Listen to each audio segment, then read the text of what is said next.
เมื่อวานนี้พระเยซูเจ้าได้บอกให้พวกลูกศิษย์ฮู้จักล่วงหน้าถึงการทรมานและตายของพระองค์อันแม่นเส้นทางที่นำพวกเขาไปหาพระบิดาเจ้าสวรรค์วันนี้วาจาพระเจ้าผัดใส่รูปภาพของต้นองุ่นและกิ่งงาเพื่อกล่าวถึงการมีชีวิตและการเกิดดอกออกผลพระเยซูเจ้าเป็นต้นองุ่นหมายว่าพระองค์เป็นบ่อเกิดของชีวิตส่วนพวกเฮาเป็นกิ่งงาหมายว่าพวกเฮาได้รับชีวิตจากพระเยซูเจ้า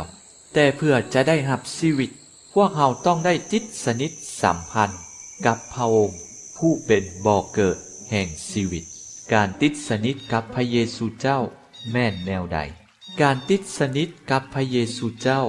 คือการปฏิบัติตามวาจาของพระองค์หรือเว้าอีกอย่าง